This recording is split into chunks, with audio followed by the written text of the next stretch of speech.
Hey guys, today I'm going to be bringing you a relatively new pistol chambered in a very different cartridge. It's the 5.7 or the 57 by Ruger. Now, before I get too deep into that, first of all, I got somebody a couple of bays down that's shooting a, I believe it's a 300 blackout. A little bit of noise down there, but also, good Lord, right now, apparently coronavirus is really good breeding grounds for carpenter bees, because this appears to be carpenter bee heaven right now in South Louisiana. There are hundreds and maybe thousands of carpenter bees. If it's any indication about how many there are, this place is going to be history in about a year, because they are everywhere. So if you're going to see, you will see some distractions today as carpenter bees buzz me, do some flybys and things like that. They apparently appear to be camera hounds. So they're everywhere. So again, you're going to see quite a few of them today. Totally harmless in my eyes. I'm not worried about them, but they are everywhere. So getting back to the gun. The Ruger 57, chambered in 5.7 by 28. A very interesting entry into the market of guns, just based on the caliber or the round alone. Now, FN had the 5.7. They spelled it really creatively so that everybody would know that they were different. But this was really the only offering in the 5.7 chambered round for about 20 years now. Along comes Ruger, says we're going to do something a little bit different. And some other people actually have kind of delved into it a little bit along the way, but actually some newer offerings this year that I'll point out in a little while. Which gun is better? Well, I've shot both of them quite a bit. This one I've probably put about 250, close to 300 rounds through. Probably put closer to 700 or 800 rounds through the FN because I've had it for some time. So I'll talk about the differences between the two and the similarities here in a second, but I want to point out the Ruger 57 is very much like, when you look at it, you'll see a lot of the same features that you saw on the Ruger, and I don't remember what the name of it is. I think it's the Ruger American and 45 Auto. You're going to notice a lot of the same like grip angle, a lot of the same designs on the grip. The slide has some similarities between them, although there are definitely differences as well. But nevertheless, you can see that Ruger is sticking with the overall theme that they want their handguns to have, and I think that's cool. They're going to be recognizable from a branding standpoint. That's great whenever you go to the range and you recognize that, hey, that guy's shooting a Ruger American style pistol of some sort, regardless of the caliber that it might be in. So it's kind of neat that Ruger is sticking with that. Now, there's some things that are clearly different. Obviously, the caliber, for instance. Now, the magazines themselves, these magazines versus the FN magazines are a metal magazine. The FN magazine is an all polymer magazine. Holds 20 rounds. 2 of them come in your case. It's got a polymer follower as well. The pistol itself has very nice, and you'll notice a very high front sight, but it's a nice fiber optic green sight. Adjustable rear sights for wind and elevation. That's pretty nice. You'll also notice that it has a thumb safety, very reminiscent of a 1911. Kind of unusual. You don't typically see this unless it's a requirement from the military or something like that. You don't usually see a thumb safety on these type of polymer style pistols. So again, reminiscent of what you might find on a 1911. A lot of the other features, you would expect them. You know, it's got your Picatinny rail on it for you to put lights, lasers, whatever. We call these the penal triggers. It has the penal safety on it where it has the little thing in the middle that hangs down, and that engages your safety. Don't be, I guess, confused or sidetracked by that and assuming that this is a striker fire, because it is in fact not a striker fire. There is an internal hammer in here. This one you can actually see it. The FN has an internal hammer as well, but they encase it in this polymer, I guess you could call it clothing on theirs. And you don't see it on the back, where you do see the hole, and you can actually see the visible and physical hammer that's being cocked and then fired in the back of this one. So kind of cool. The texturing is nice, a little bit different than the other Ruger that we had. The other Ruger had more of the, I guess, kind of a slick surface on it. The front strap had a little bit of the serrations on it, where this one has more of the stippling type grip on it, including the front strap and the back strap, where it has that stippling and not serrations, so to speak, and not, you know, more of an aggressive type of grip on it. I don't know if that's from customer feedback or if their engineers just decided to do that. It looked good. It looked better.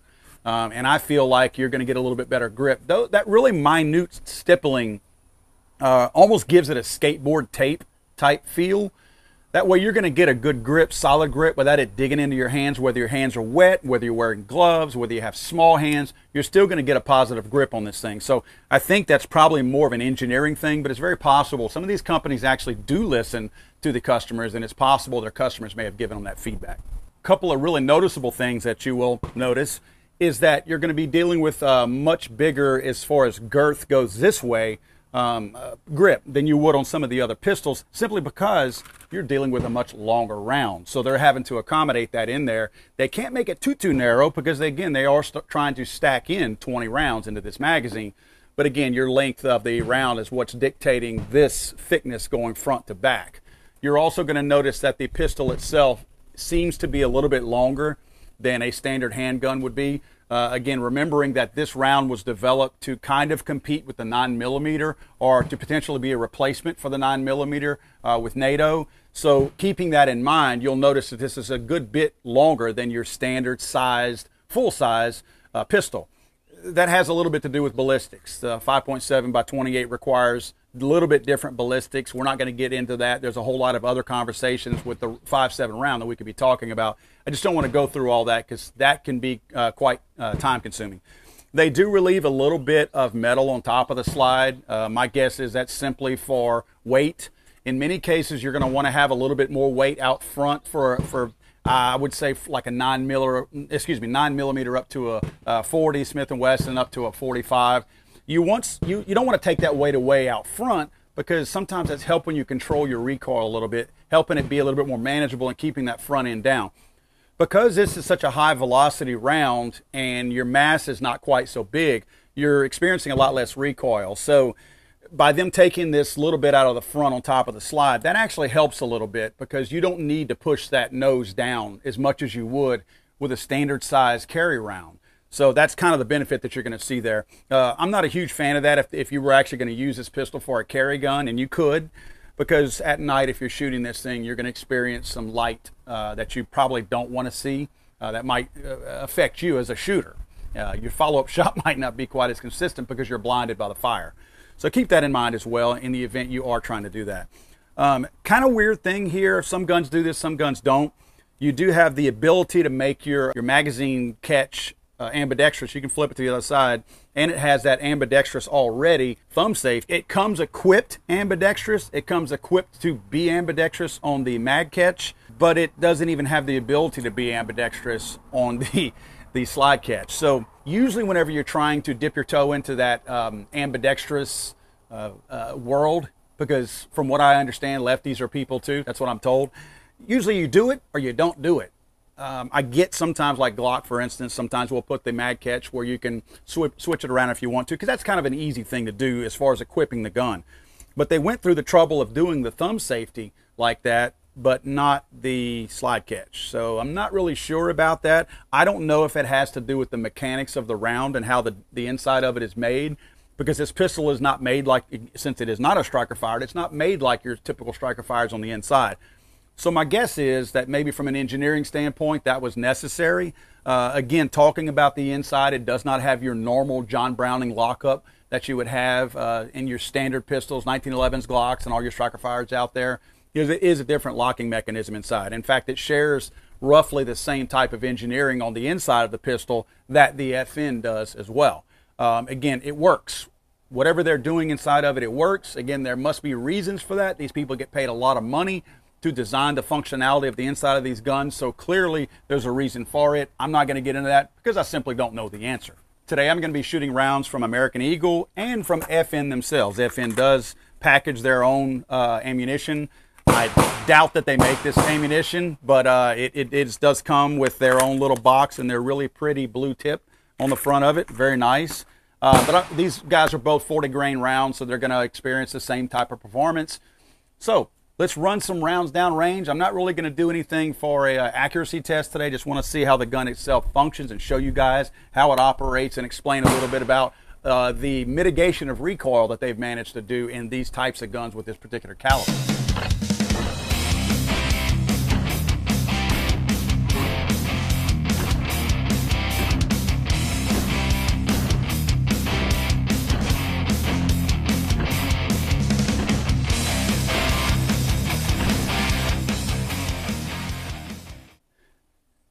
There's my bee.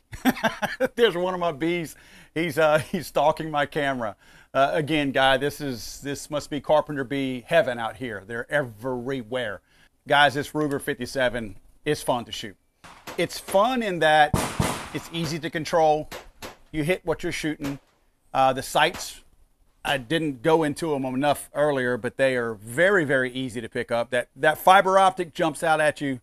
I think I like the green better than red on some of these other pistols out there, because this thing really jumps up out. And when you go to get in a shooting position, you see that green dot. It's almost like it demands your attention. You're not going to not focus on your sights. Some people have a habit of, unfortunately, looking more at their target than at their sights. And that front sight is just, again, it demands attention. So I do like that. But I would say this gun is funner than what it is to shoot. But usually whenever I say these guns are fun to shoot, we associate that kind of terminology with, say, like a 22 or a 22 Magnum, simply because you can shoot all day and it's cheap to shoot. While the rounds for the 5.7 have certainly come down in price versus where they were 15, 10, 20 years ago even, obviously that's still a little bit pricier than normal ammunition. I know you can find it sometimes for the same price that you would a 5.56, but still 5.56 is not as cheap to shoot as 22 and sometimes 22 Magnum. So that's where, yes, I use the term fun, because usually fun is associated with low recoil and a little bit lower cost as far as shooting. Nevertheless, if you take the element of cost out of it, this thing is a blast. Follow-up shots are ridiculously easy to maintain because, again, you're shooting a low-mass, high-velocity bullet that is not pushing back on you. I wonder what else they have planned in this caliber. You know, I'm a big fan of the carbine, the PC carbine or whatever that Ruger did. They've done some cool stuff with that. I'm still disappointed that they haven't put that out on 10 millimeter. That's all for another story, another time.